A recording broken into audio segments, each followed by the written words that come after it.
Hello, everyone. I am Dr. Dream. You are here for the It's All Good Circle.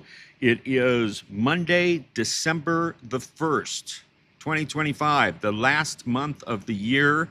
And I have to say, like the last 4 or 5 months have gone by super fast. Kind of blows my mind that it's December, but I was telling everyone we got a massive amount of snow here, a virtual blizzard here in southeast Idaho. We got a quarter inch of snow, but it was fun, and it sort of signaled that winter is on the way. We've had pleasant everything building up to that. Now we're looking forward to pleasant snow. Um, so much has gone on. Big thing this weekend.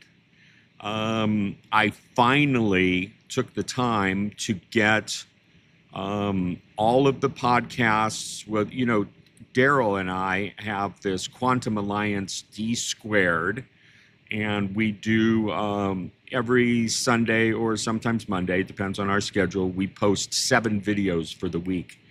And we've been doing that now for 6 weeks. So I'll just do the math for you. That's 42 videos that we've posted. And they're all under 20 minutes long, and they're really fun. At least they are for Daryl and myself. We have a great time. We say it's to give everyone else a quantum boost, but to be quite honest, it gives me one heck of a quantum boost doing this. But here's what I did this weekend. I posted them all, the audio only, and we got approved by Apple Podcasts, Spotify, Amazon, and like 13, 14, 12 other podcast platforms. And then I did the same thing for my series, Psychedelics is Medicine, and they all got approved. And so I'll be doing the It's All Good show. I don't believe we'll be doing the It's All Good Circle, but maybe we'll talk about it. Maybe we will do it. That'd be kind of fun. But it was fun and exciting. I'm learning a lot of new stuff, and it's I'm just having a really good time right now. It's productive, and I'm learning stuff. Are you waving at me? Yeah, unmute yourself. Talk to me. I just had to share this thing, and so thank you for seeing my annoying wave. I'm going to keep my hand up until you see me. I wasn't going to give up. Dr. Dream did the coolest thing this week, and I'm telling you, it just took what we've been doing for the first, several weeks, to another level.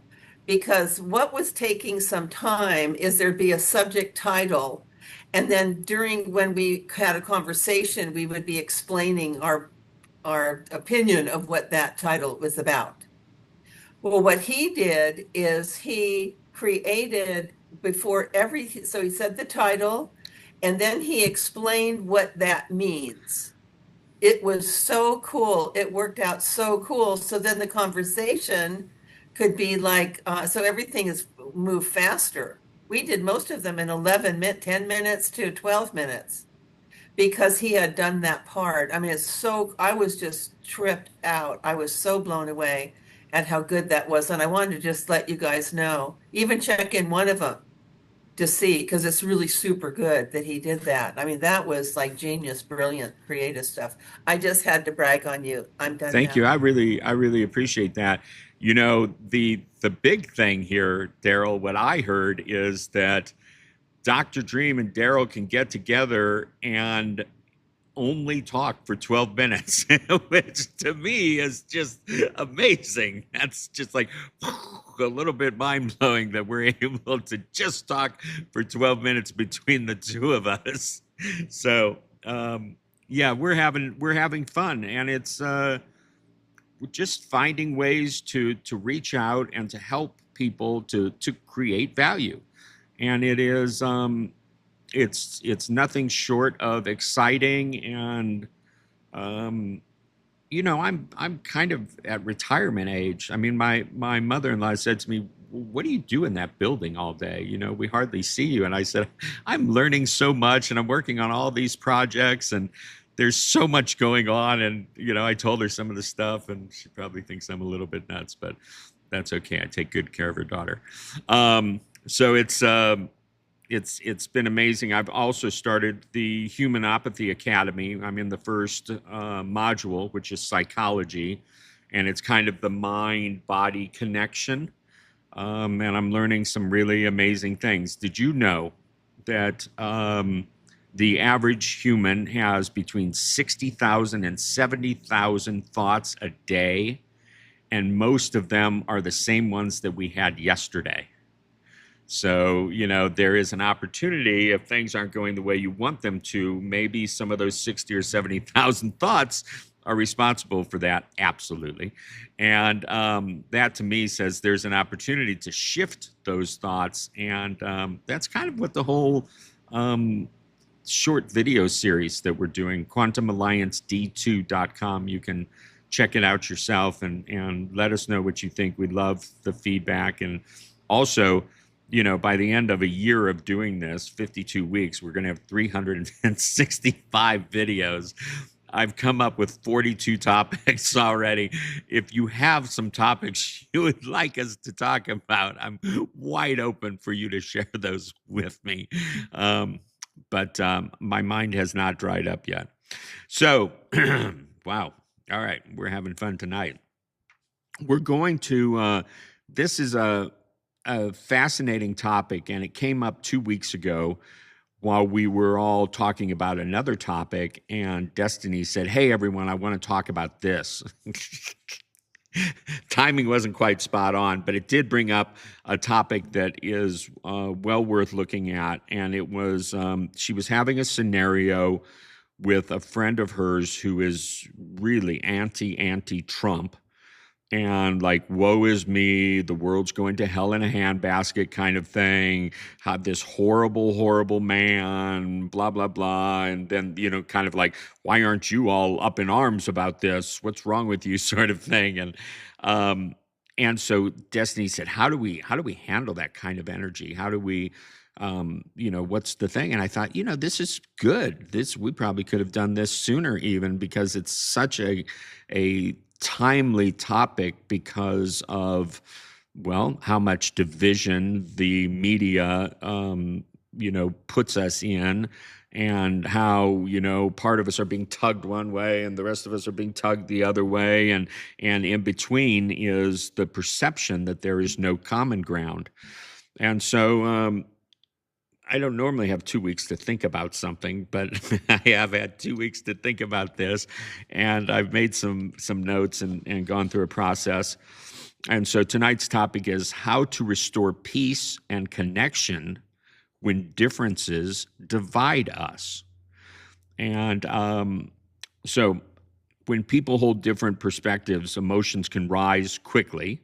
Conversations can turn into disconnect instead of understanding. And we all know how challenging it feels when someone we care about sees the same situation from a very different angle.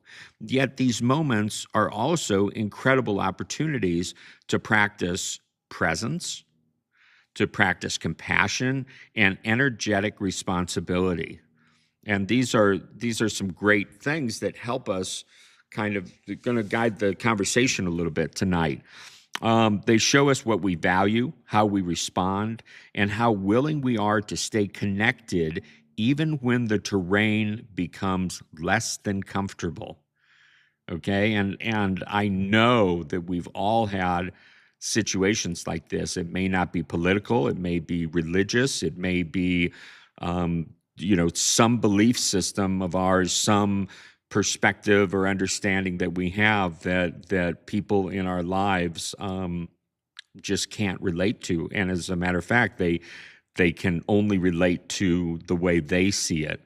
And so I've got to believe that we're, I don't like the phrase so much, but I bet a number of us here are kind of the black sheeps of our family, that we chose a different path. I know I did in my family, and I was greatly misunderstood for many, many years. At this point, they're mostly gone. So now I feel like they understand from wherever they went to. But it is a little bit wild how it works, and this is also kind of timely because some of us are, just came off of Thanksgiving, maybe with family members we don't normally see. Maybe there were some less than comfortable conversations that came up, and we're in the holiday season, and we're going to be around lots of other family members and things like that. I know that Stephanie may share a story when she was at a bit of family reunion earlier this year, and some unwarranted comments and conversation that came up about me. I wasn't there, and but I was duly labeled for my beliefs. And apparently, someone's stalking my Facebook, but it's all very interesting. Restoring peace and connection does not mean forcing agreement. Okay, so this is not about forcing agreement. That's never the pathway in forcing agreement. You're basically saying, I'm right and you're wrong, because I can't be right without the other person being wrong. And that's not the best approach, as most of us have learned.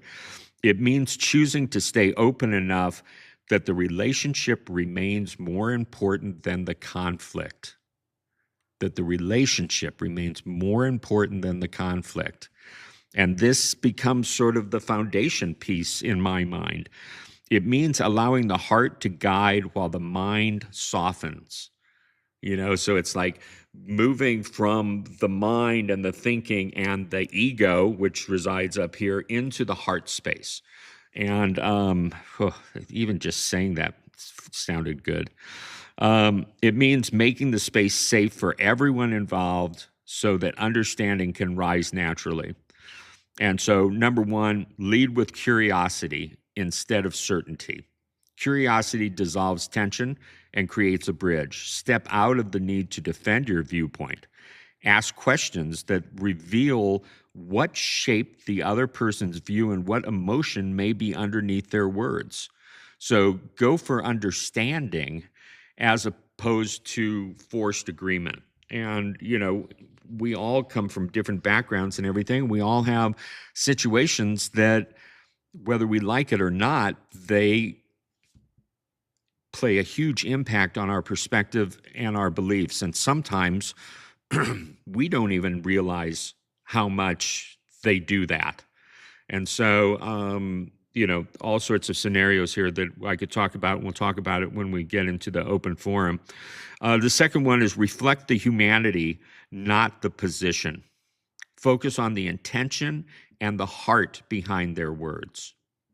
Okay, so if someone hates Trump, it's not about hating Trump. It's about hating what they perceive as happening.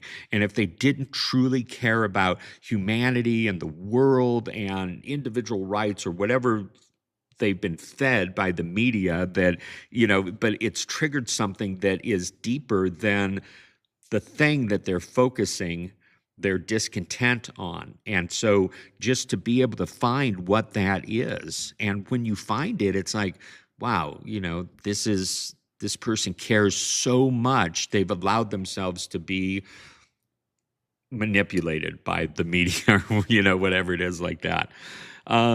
Ask questions. All right, so where are we? Acknowledge the feeling rather than the content. When someone feels emotionally validated, the nervous system relaxes and connection becomes possible again. So it's kind of like diffusing a bomb. Okay, it's like, okay, I see you've lit the fuse. Let's just toss a little water on that. Let's bring it down to a more comfortable space. Restore safety through tone and presence. And this is just us being present and realizing we have a lot of control in this situation. And, now I'm not talking that we would do all this with an absolute stranger that we have no real connection with. I'm talking about people that we don't want to have an emotional rift with. And so we want to just kind of bring peace.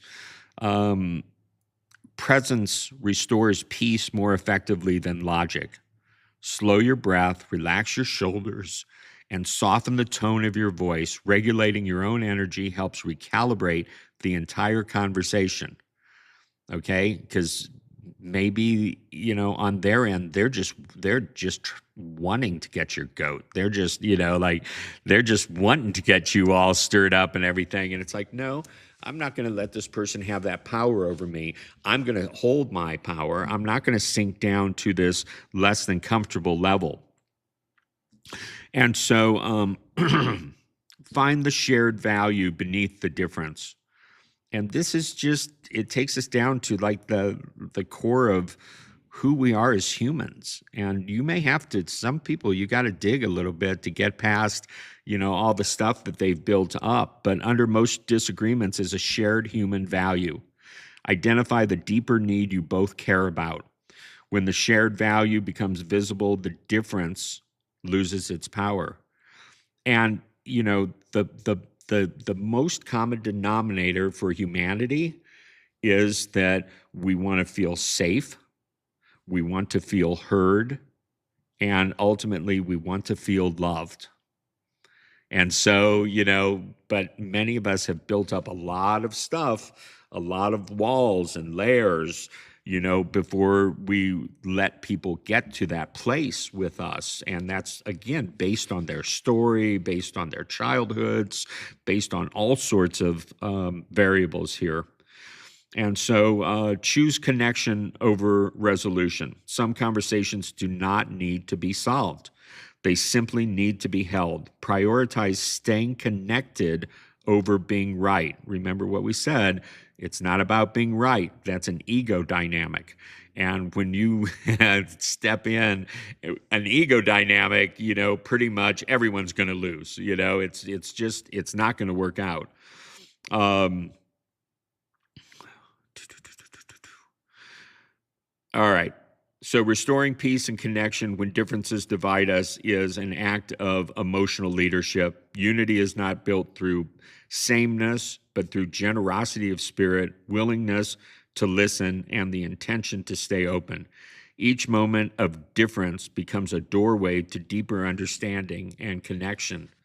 So how about that for just reframing this entire energetic that from the get-go is less than comfortable?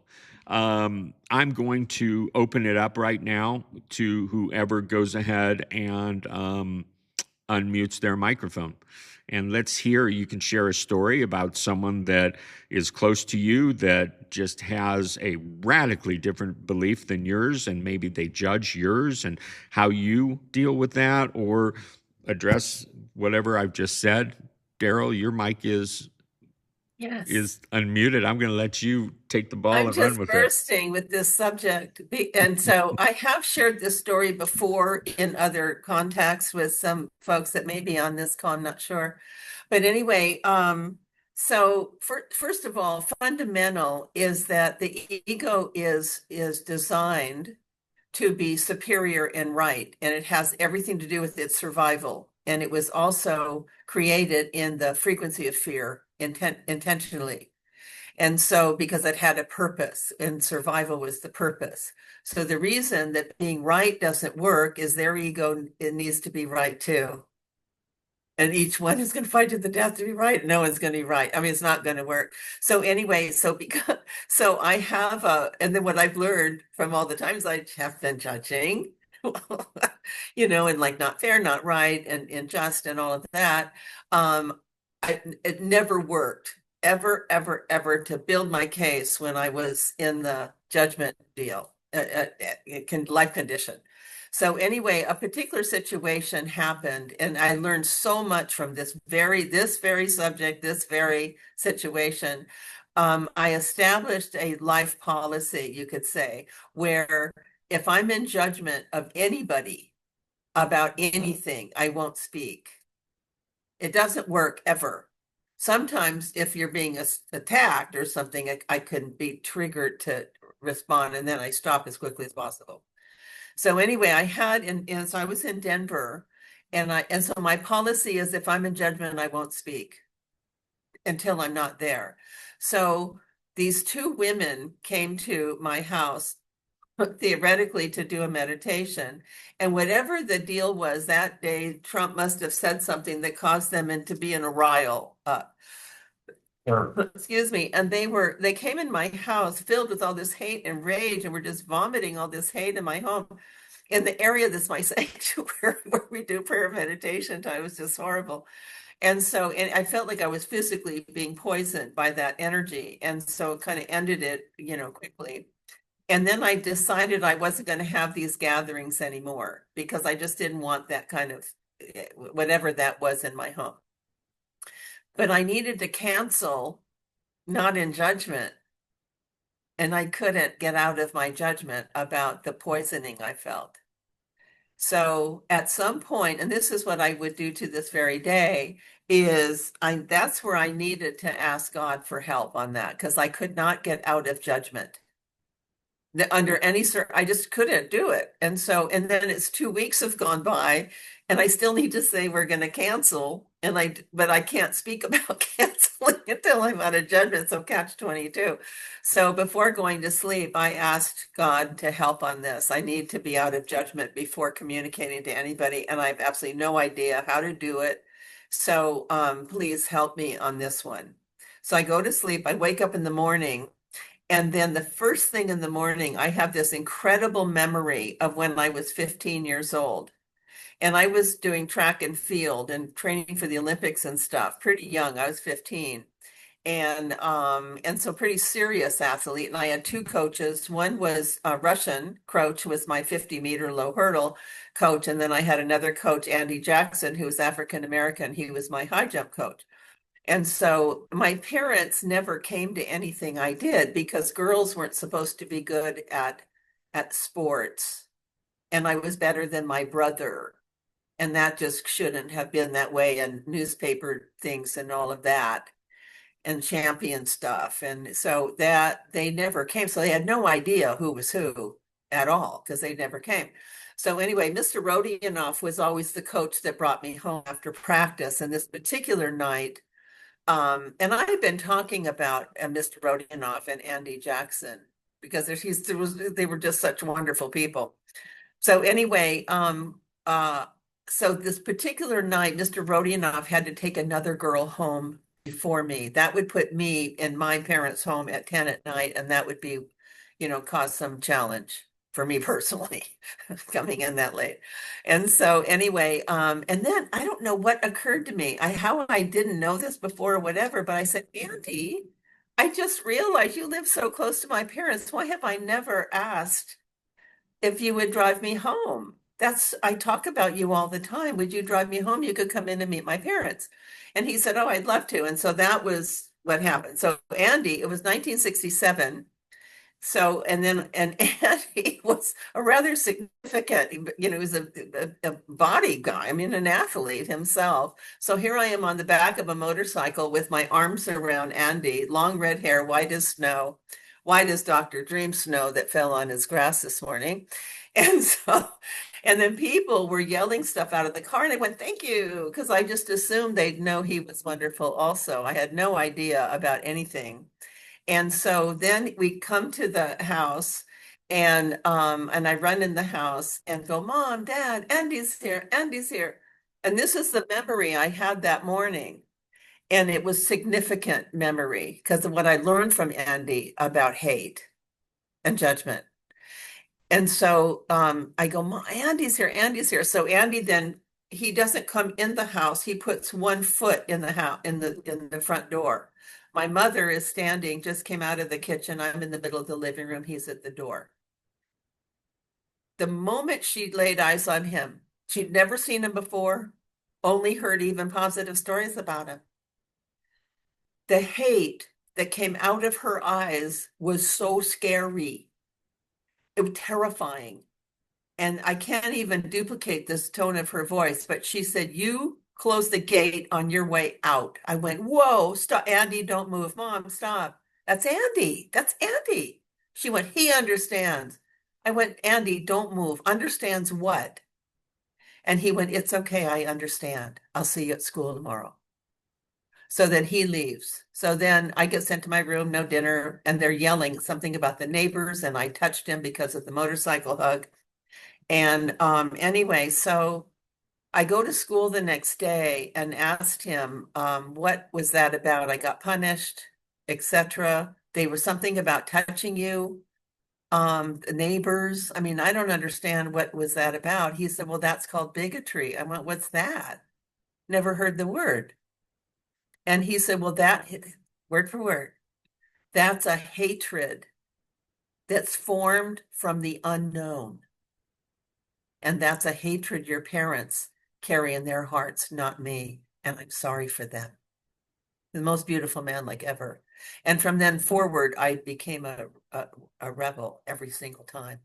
"Would you pick me up and take me home for everyone to see?" Because I was just, if they had any idea what a great guy he was, they wouldn't be doing that. But they had no, that, like you said, it's the unknown. And then I realized, well, that's how I can address this Trump hate thing with these women. Do you know? So anyway, it was the answer to prayer because it was without judgment. So I met with each one of them separately, and one of them became an enormous Trump, by the way, fan and supporter, everything. But anyway, I met them, and I tell them this story, and separately, and they each said, "That's so terrible. That must have been horrible for you," and blah blah blah and all that. And then I leaned forward and I said, "Andy did not put the hate inside my mother. And Donald Trump did not put the hate inside of you." And it was said without judgment, and that was key. And then this one of the girls started to cry, and she had this realization, that's a God thing. And the realization she's been carrying this hate for a very long time and has targeted someone unknown to her as the reason for the hate. And it was her way to heal, and then she was able to heal.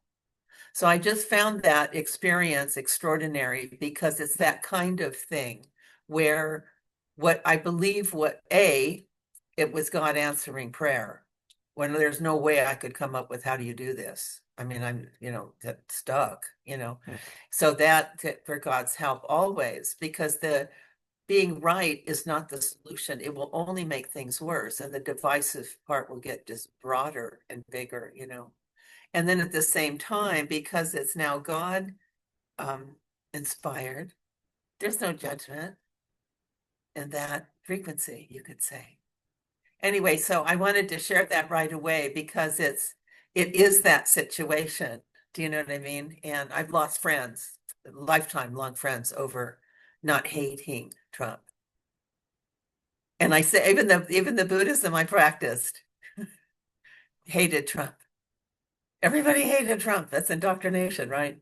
And so I just kept saying, I will not participate in a club where the only way to be a member is who you hate. So not doing it. So good luck with that, kind of like that. But anyway, so I wanted to share that story. I appreciate that very much, Daryl. It's the second time I've heard that story, and it hit me just as hard as the first time I heard it. And it's perfect for this topic. Who would like to be the next person? I will. All right, I'm going to let you. So, my longest friend, I knew Don for 67 years, I would say. We grew up in the same neighborhood in St. Paul, Minnesota. And I saw him to his passing 3 months ago. Flew out to Denver, and the reason that I bring this up is Don was a devout liberal for almost ever. He was changing a little bit, and he was only changing because we had conversations, and I just allowed him to be able to change some of his thinking because I never tried to literally change him. I mean, I'm going to make a confession, is that you know, nobody would really understand that I do have an ego. Um, yeah, I know, as bizarre as it could be. Um, I would never, ever say that I've come to that point in life that I do not. I still do, and I allow it to be okay at what it is. And the interesting thing about these struggles that people have is when somebody pushes you and you push back, who's the pusher? Um, it's an interesting thing to consider, because at some time, if for a conflict to end, somebody's got to stop pushing, and that pushing is the need to be right, and that's that ego thing. And you can, I mean, I'm just going to say that I I can have an ego, but I can allow my ego to not be an ego, because I can allow myself to not have to be right.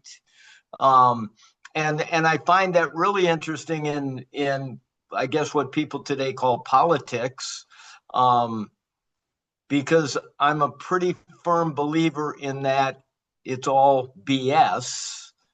And what I mean by that is it's all by design. There's not two parties, it's all one party. They pretend to be good cop, bad cop. They want to divide and conquer.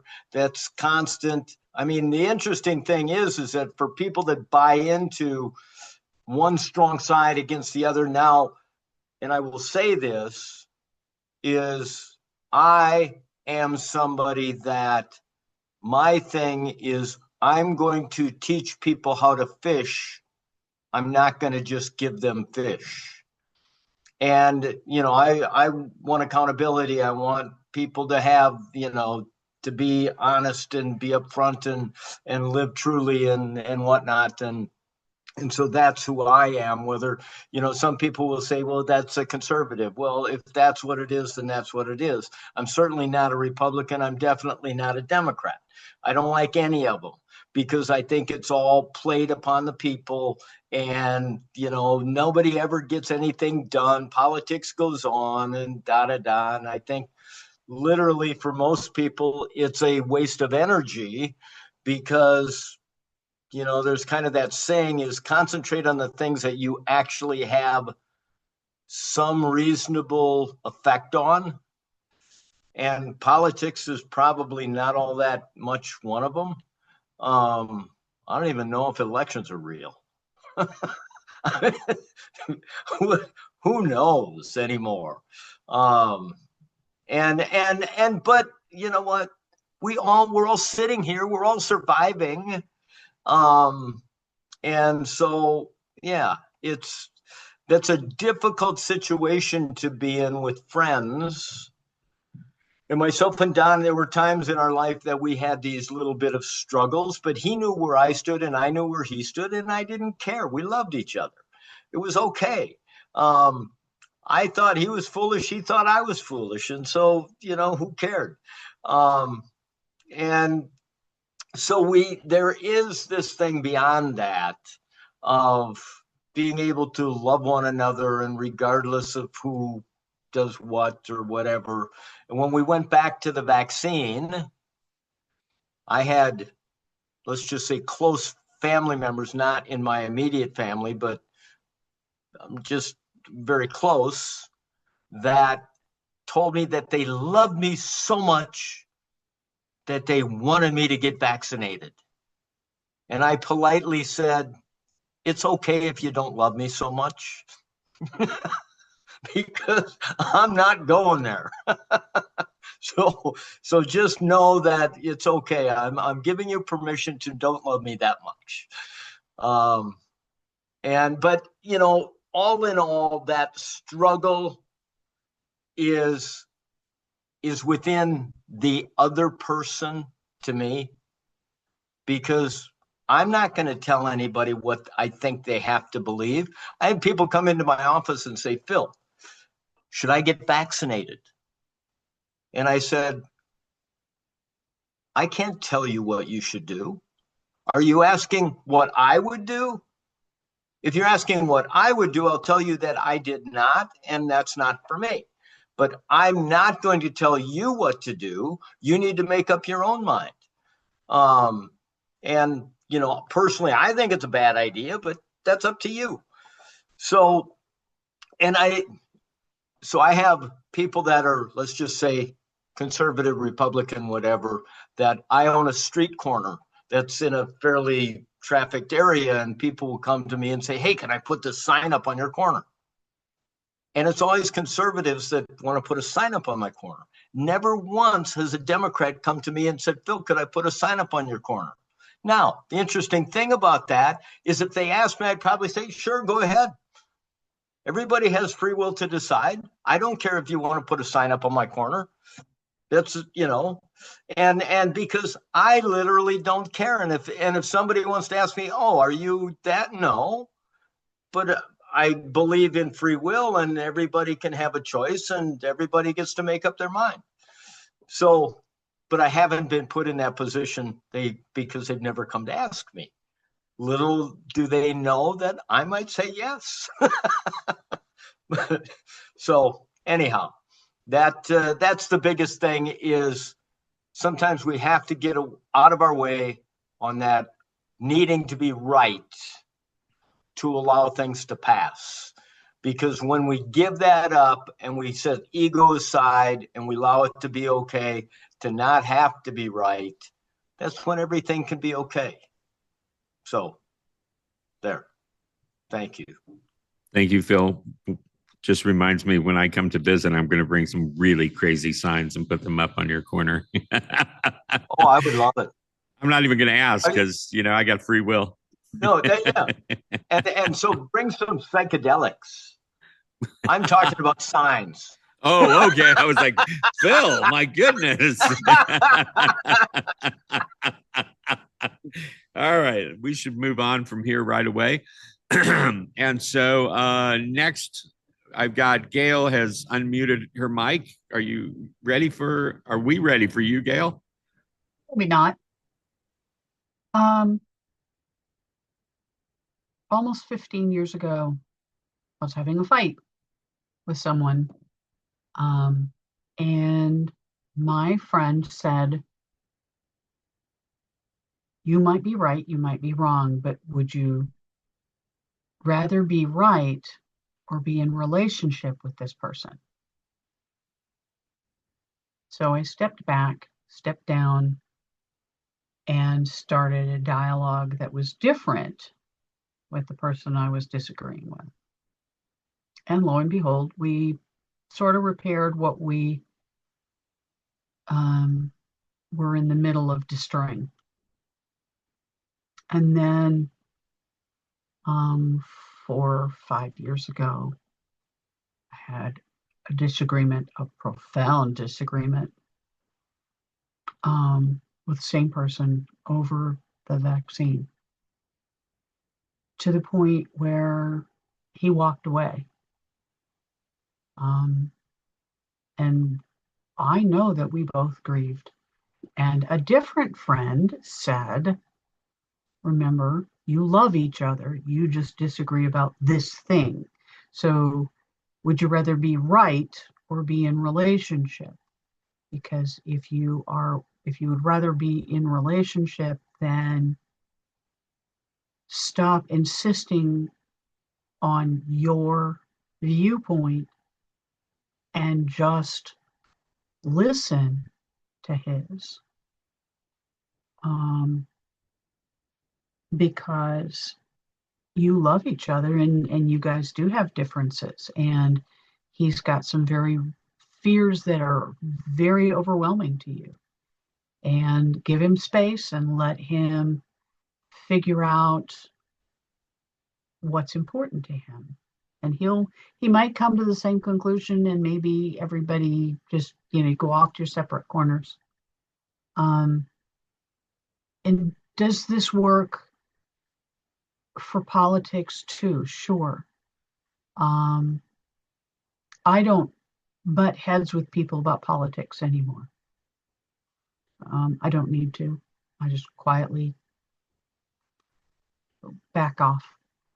let them tell me what they need to tell me. And like you said, get to the fear that's underneath. Get to what they think is going to happen and how they think that that's going to impact their life. And then quietly steer the conversation somewhere else and talk about butterflies and hummingbirds and happy lists and, what would you like the world to look like? And so the biggest takeaway for me in all of that was, do you want to be right or do you want to be in relationship? That's it. I like that a lot, Gail. It just brings it down to a very succinct thought and just puts it all like right there. It puts it into perspective. I appreciate that from you. Thank you so much. Let's see who's our next contestant. I was going to say on The Price is Right. Sylvie, is that you? Yes, it's me. This topic brings up really memory from 2020.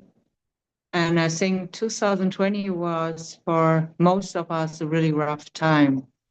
I experienced the time as a little bit like retreat.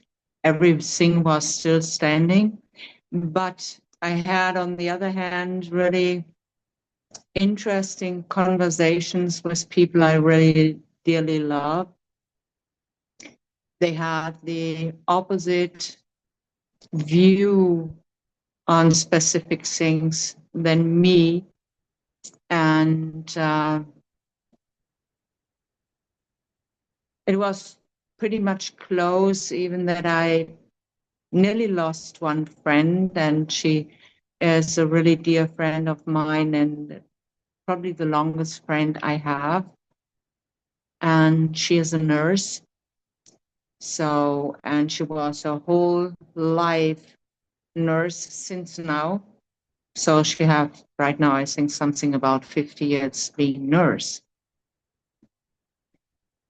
And 2020, the most separating topic was even vaccination, right?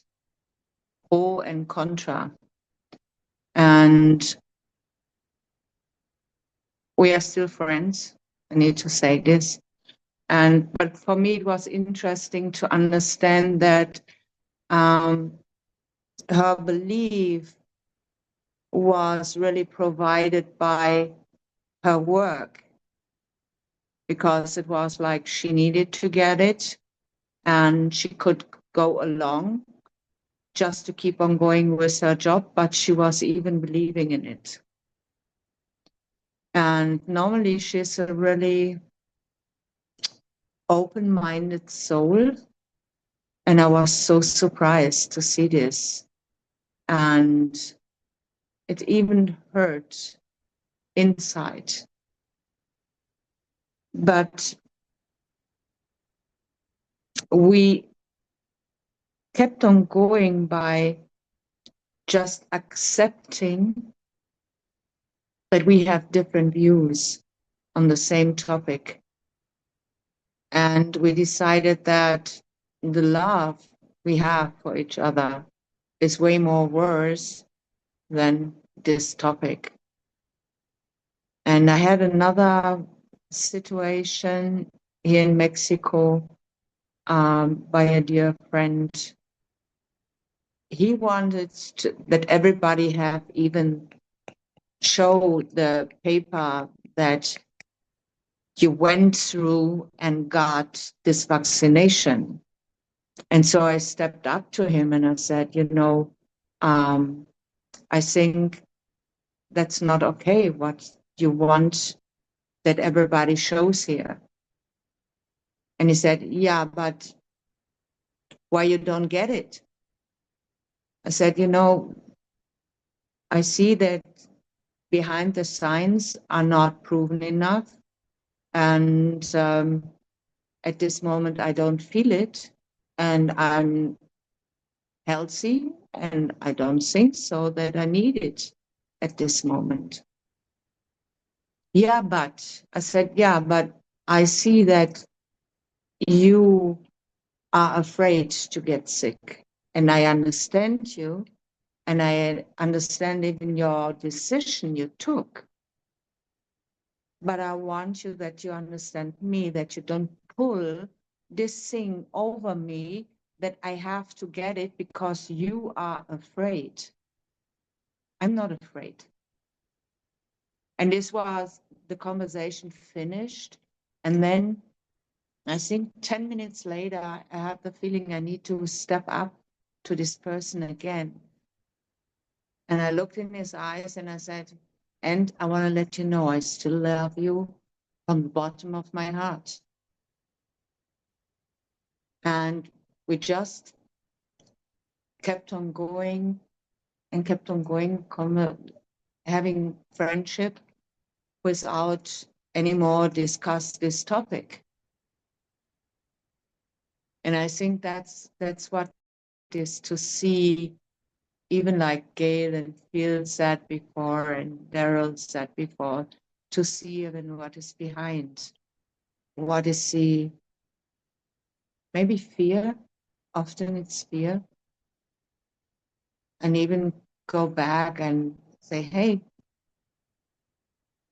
don't matter what you think about this topic, I still love you. And that's more worth it for me than anything else. But for me, it was interesting to see that this time split so many people. Yeah. Unbelievable.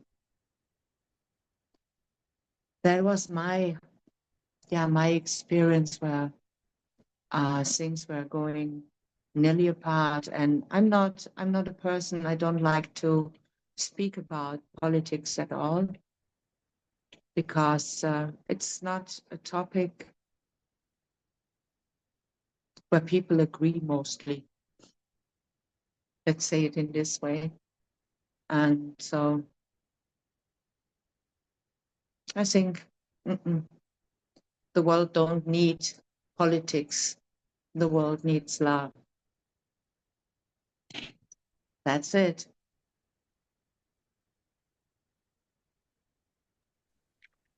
I like that. I think we've all had those, or I know I've had many of those moments where I've looked at someone that I care deeply about and the conversation wasn't going anywhere. And I've just said, how about we just agree that we disagree about this and that that's okay. So thank you, Sylvia. I appreciate you sharing. Who's going to unmute their microphone now? Yes, who is it going to be? I can do that thing where I call on you. Stephanie? Hi. Hi. So I don't know if this is going to be my whole thing or just a partial thing, because you mentioned something earlier that you wanted me to maybe talk about, which is not what I have to share tonight. But I went to a family reunion it wasn't a family reunion. It was actually just my grandpa's 90th birthday, which was awesome. And my aunt and uncle are like very different than the family. And I hadn't seen them in 10 years. My aunt gets there within 30 seconds. She says to me, "So, Stephanie, I hear your husband's a conservative." And I look at her and I go, "Auntie, I think a lot of people are conservative." Because there are a lot of people that are conservative, right? Including most of my family. So I thought it was very funny that she said that. But then she said to me later that she just can't see me with a conservative because I'm so loving and full of love. And how could I be with a conservative? As if in her mind, her judgment against conservatives is so strong that somebody that has a conservative standpoint can't hold, can't be loving, can't be kind, can't be gentle, can't be worthy of my love. Like what? So that was a little bit weird. Um, did not love that whole interaction. Uh, yeah, she went on to tell me that she cries every night for humanity because of how sad humanity is. And I'm just like, It's not though. There's so much beautiful potential. It's what we focus on. Um, yeah, so there is more that I want to share, but should I do that now or later? I'm thinking that because I've already heard what you're going to share, that it's a nice closing for us. So if you don't mind, I I love am that you getting jumped tired in out, here. but I wanted to share that story about my auntie. She's adorable. And hopefully she learns that all people can be loving. Okay. Even your husband. Even my husband, oh my gosh, of course my husband. I love you guys, and I am gonna close out this thing when y'all are ready for me. Mwah. All right. Who would like to be next? Vienna. I was thinking it was going to be you. Okay, go ahead. Jen vacated the premises. Nice move, Jen. I've been thinking about how what's coming to me to share plays in. You may have to connect dots for us. Um, Mine's very much a micro of a lot of this has been pretty big. And I get to go to a family therapy session tonight. And we've been doing that for probably 4 or 5 months. And some of them were whew, super triggering. Like the first two sessions were parent shaming. And I'm one of the parents, I was just like, oh my goodness, what's going on here? So just being in the presence of all of that over these few months has been intriguing. And then we shifted to a different therapist, and it's been so very different. And it just does go to say if you're not getting the result you want with the helper you're seeking, that you're connected with, reach out, find another helper because it really does make a difference. So tonight we were describing how much we want to help the youngest member of our family and have been really quite unsure what to do. Everybody wants to help. Nobody's really got an idea that everybody's on board with. And one family member is very proactive. We must do this. We must get help. We've sat by for 15 years. This isn't working, and just adamant that we need an intervention. I'm going, that person has a free will. You know, you can't hog tie somebody and take him to the therapy session. That doesn't work, even if you know how to do the rope thing, like just no. So, like, okay. And then tonight, this guy goes, just connecting as a family. I commend you as a family that four of you are here out of six and really wanting to make a difference. You're ready to face your own whatevers. And last week had its own discomfort, and I lived through it. And I spoke with some other folks about it, and they're like, yeah, what you did was valid. And, so it was just like, okay, no need to second guess. That's history. So just what is it that you fear the most from if you have to speak again about these things? So it's been such a good process for me having this helper. And I would have said the family was quite divided in some ways about what the best approach was to circle around the one that we perceived to be in need. And to the point, my daughter and I disagreed so much, I moved out of her house. I was not welcome there anymore. So it's like, whew. And I've been attached to the idea. I thought my birth family was perfect, and my siblings are all like, denial. Read the boundaries book and learn about dysfunction. There's this adult children of alcoholics, so there wasn't an alcoholic. You've got some of those characteristics, growing up in that kind of family. I'm like, what? So just and an ego, wanting my family to be perfect or whatever. So tonight, then he's like, well, what if you all just decide to get together and have fun as a family and connect and drop the motive of pulling that person into the circle, because that energy is felt when that's the motive. I mean, we got together for a movie night last night and they go and tap on the door, and it's like, I'm trying to sleep. you know, okay, free will, happy sleeping. And just kind of almost a disappointment, like, oh, that didn't work. And he's going, or how about joy and fun is magnetic? You four go ahead and have fun. What about that? The fun will be felt. The magnetism is real. And so it was like, oh yeah, shift the focus from I must help this person that I perceive to be in such a tough space to our family has had, my immediate family now has had a world of dysfunction. Oh, okay, we could now start to have fun and enjoy each other and see what happens.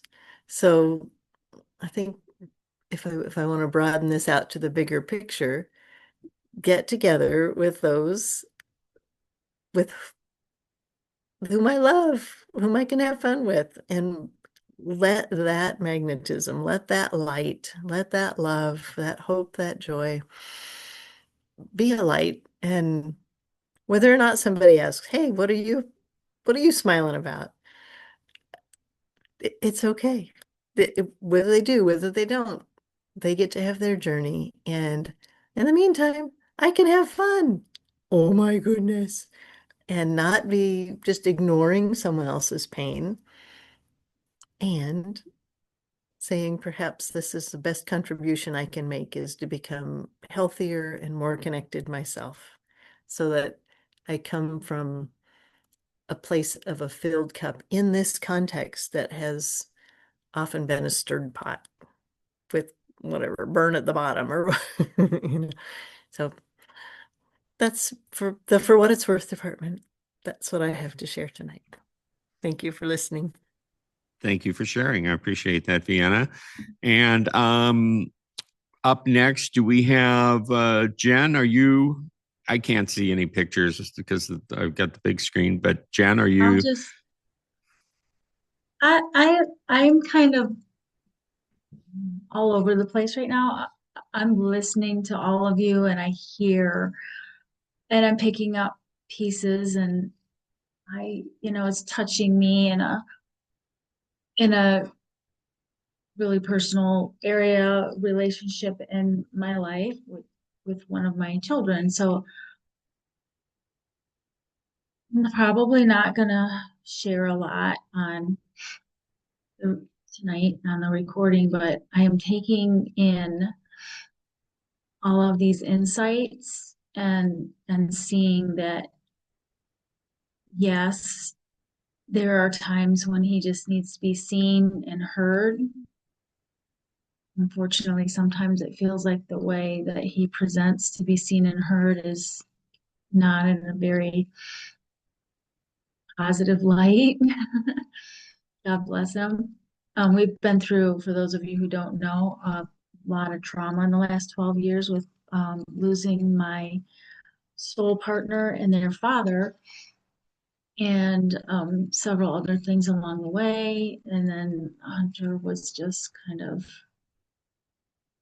therapy. I'm picking up what you're talking about, Vienna, with therapy. It's like it's not always productive, and when you try all these different things to make a breakthrough, and it's not working. So here we are 12 years later, and I'm still trying to figure out. He's 21, and just kind of literally give him to God and ask for that guidance and try to step back as much as I can without giving in.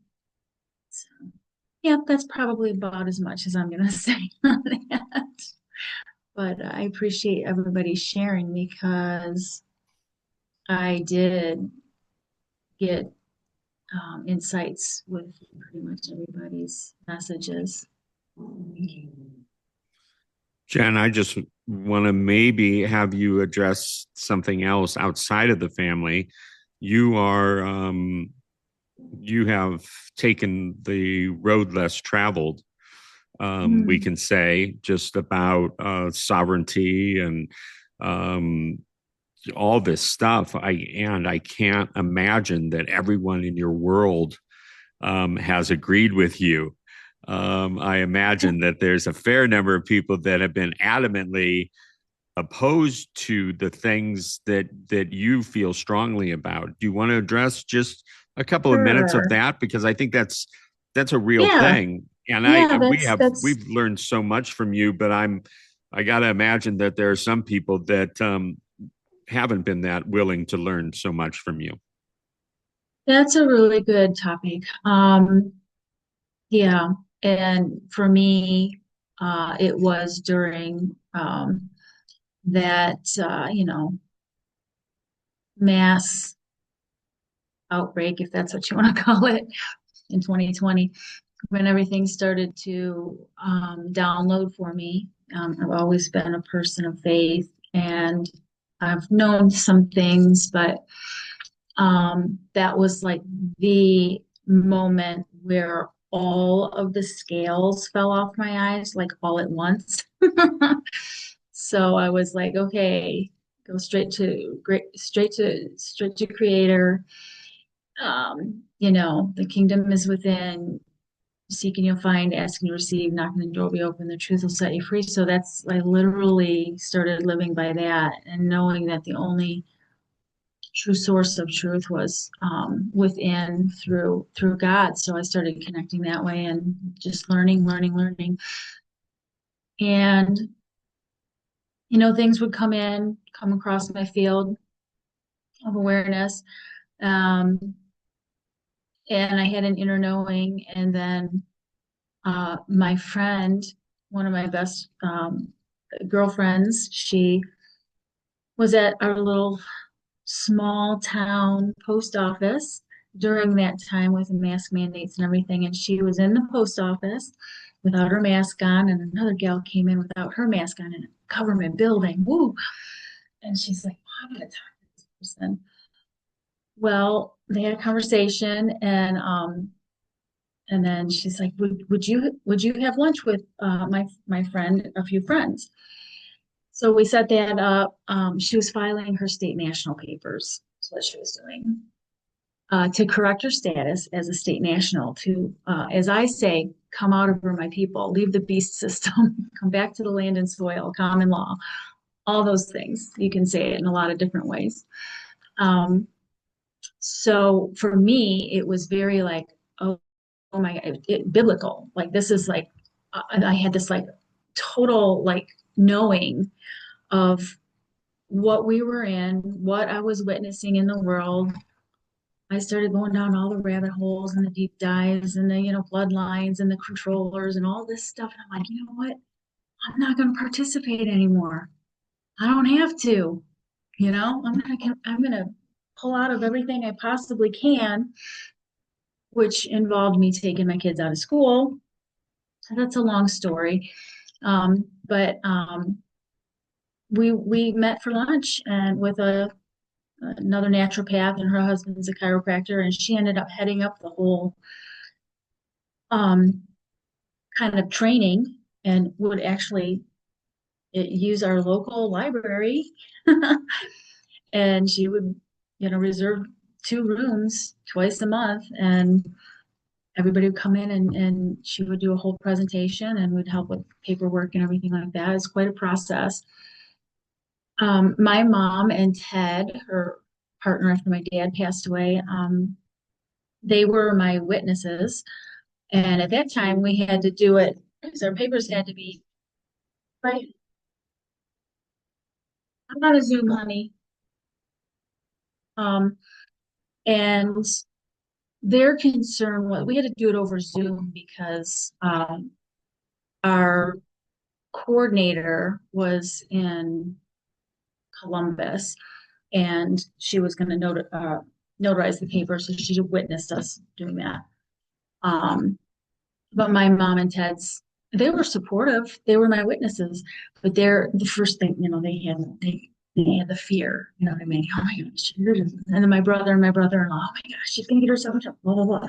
Like, you guys, this is all the indoctrination and the fear. You won't take 1 hour to watch a video or come to a class and listen and actually understand what this is about, you know? Um, so I did it because I had this deep calling. I knew God was calling me to do this. And so I did. And then I started the ministry and, just kind of went off in a completely different direction, so there are some family members um, that I'm not as close with now because they are not on the same page with what I know and understand. And, our kids should have gone to school together. But they didn't and I explained to them why, but they couldn't hear me. You know what I mean? The glazed eyes and stuff, they just couldn't. So, that's where holidays became more difficult. And this is, my late husband's side of the family. So, it got harder to go to some of those events because I didn't have anything to talk about anymore. There were no topics that we were on the same page at all. It was like a fake world, you know what I mean? And that's just not me. I can't, but I would go and be nice and cordial and everything and not talk about anything because, you know, they, I wasn't going to create uncomfortable conversations, So that's just it's a lot of information, it's been a long 5 years. Lots and lots of information that I've absorbed, and yet I'm still not an expert, and I could never tell anybody how to do it. It's like you got to do this yourself. But for me, it was a journey of finding myself and knowing who I am as a child of the Most High and what we're here for. And knowing that I'm being called to be a light to help people to remember who they are. Like we literally all have a purpose and gifts, but many people they're not even aware of that because these systems have pulled us outside of that so much. And it's about finding yourself and getting back in touch with who you are, what your gifts are, what you enjoy, what you bring into the world, what your purpose is. You can heal yourself. That's another message. We can all heal ourselves, but we haven't really been taught that. So just tapping back into our creator and the message that Yahusha came to teach us, which was that those that believe will do all that I've done and greater. I mean, it's pretty huge, but it's never really been explained. So, I tend to focus more on people whose frequencies are in alignment with what I'm doing, and you build it, they come. Those are the people that I work with. I don't go out seeking people to explain what I'm doing or, you know, I don't do a lot of advertising because it's like I just don't. Um, the people that need to be here they come and they get it, and we'll talk for hours and hours, hours. And those that don't, if you're out in public and you're talking about something, they're just like, phew, you know what I mean? So I'm like, you give them a few crumbs and you ask, you know, you ask God to water it, and the next person will come along and fertilize it, and then later on they'll show up.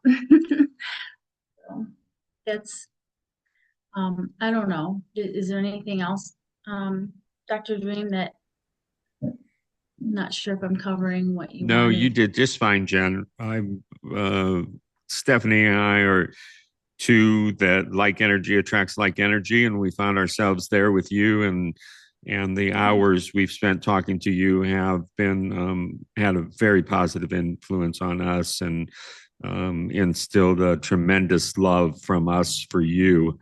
And Feel the same way. it's been special. And so I didn't mean to put you on the spot like that, but I do, No, you know it's how I okay. feel about you, and so appreciative of Well, who I'm you glad you are and asked. what you're about. So thank Yeah, you. thanks. So here's what I'd like to do, because I see Destiny's on, but I think that Stephanie, are you good to do yours, and then we'll have Destiny, who is responsible for this whole topic and everything, close it out so she can kind of hear a little bit more, because she's been a little bit challenged. Yeah, absolutely. Okay, so I'm really excited to share with everybody tonight. This week's subject is right in alignment with a project that I've been working on for the last couple of weeks. And I haven't really talked to anybody about it until I talked to Dr. Dream about it today. And then I talked to my mom. So I would like to debut to you guys a project I'm working on called the Unity Code. So it is a living agreement for a healing humanity. We believe in unity without uniformity, a world where we do not need to be the same for us to stand together, where differences are not not threats, but threads in the greater tapestry of human possibility. We honor the truth that every human being carries a story, a lens, a lifetime of lived experience that shapes the way they see the world. And so we choose curiosity over certainty, listening over labeling, connection over combat. We reject the idea that disagreement is danger or that another's perspective is an attack on our own. We choose to meet difference with dignity, dialogue, and compassion. We understand that humanity grows not when we silence opposing voices, but when we learn how to hold them with steadiness and grace. We commit to expanding our hearts, not our walls. We commit to creating spaces where many truths can stand side by side without needing to cancel, conquer, or convert one another. We commit to the courageous art of staying in the room, even when it becomes less than comfortable, because our shared future depends on it. We commit to practicing the Unity Code in our relationships, conversations, communities, and within ourselves. This is how we remember humanity. This is how we grow together. This is Unity Code.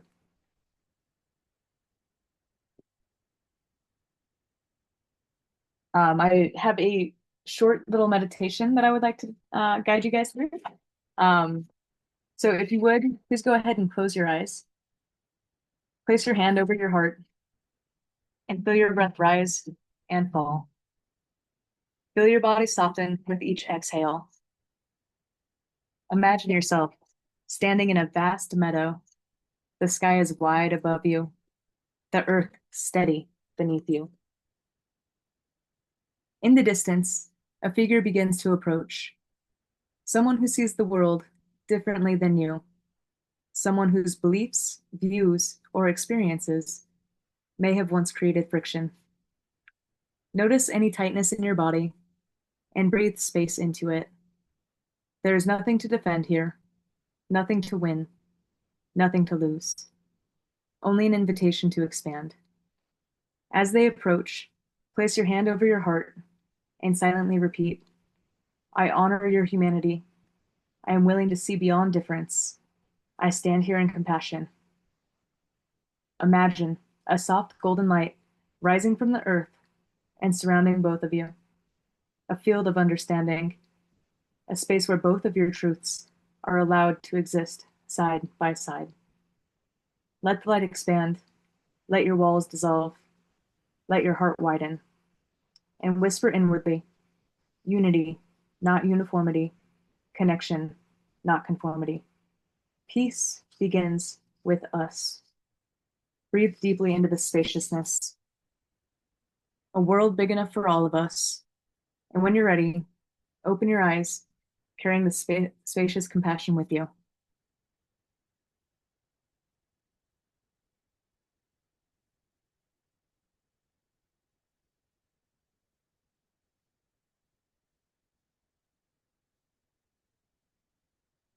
I missed a small part that was supposed to go before the meditation. So I'm just going to go over that really fast. So it's all about unity and not uniformity. It's a guiding philosophy. Oh my goodness. Gliding. We're going to glide through life, guys. A guiding philosophy for a divided world. Unity Code is a worldview, a mantra, a way of remembering how to be human with each other again. It recognizes that we will never all agree. We will never all think the same. And that is good. There is strength in diversity. Peace comes from coexistence, not conversion. Curiosity is a powerhouse. Um, so I want to end it with just a small pledge that I'm committing to myself. And if it's something that you guys like, I can go ahead and send it over to you and see if it's something that you want to adapt to your life also. One thing that I know is I don't have the power to change anybody. I really only have the power to change how I receive different things in the world, how I respond to stuff, and how I look at things. So Vienna, I really loved what you were talking about like you're just gonna you're gonna hold this high vibrational frequency, and the invitation is open, you know. So I am going to stand by the Unity Code pledge and have an open invitation to anybody and everybody who wants to join me here. So I commit to practicing unity without requiring uniformity. I commit to honoring the humanity of those who see the world differently than I do. I commit to curiosity over assumptions, to listening before responding, to connection instead of contempt. I will not abandon my values, but I will hold them with humility, knowing I do not see the whole picture. I will resist the pull towards division and instead choose the courageous path of understanding. I will treat differences as chances to expand, not invitations to attack. I will work to create a world where disagreement does not end connection, where conversations continue, where bridges are built, where compassion is the default. I pledge to live the Unity Code in my words, my choices, my relationships, and my community. Together we grow, together we heal, and together we rise. That is my little introduction to the Unity Code. Thank you all for being here. Love you all. Wow, that was amazing. Yeah, I don't even know what to say. Thank you. Destiny, this is your opportunity. I know you missed some of where we all were coming from, but I think you've got enough, and you've got some time now to slip into this. There you are. Hello, here I am. So I just have a little something. I came across a quote that says, "The mind creates the abyss, the heart crosses it." Um, and I kind of wrote a little something too that I'm just going to read. Um, Only when we choose to love the people in our lives more than their opinions, releasing the need for them to validate our opinions, can we overcome our differences. It is our fear of rejection and judgment, and our ego supporting us to believe that we are right, that keeps us from seeing what is truly important. Allowing others to have their own opinions and beliefs and experiences is the basis of true love for one another. Defining for ourselves the divides that exist in our hearts and minds, finding wholeness in ourselves and our beliefs makes room for the compassion to love others where they are at, and to give space when listening, not just listening to decide how to speak, to prove your point, or to force your opinion and beliefs on another. When you take yourself and your opinions out of the equation, your heart can open up with compassion and see with eyes that aren't full of judgment and blame. You can open up to the ones you love and embrace them and be there for them. So what I wrote is kind of very much geared towards personal experiences with other people, and I'm still a little bit at a loss of how to function in the world at large, to try to bring more peace. And I think it's so absolutely amazing that what Stephanie's doing. I love to hear that. That was absolutely beautiful. So thank you so much for that.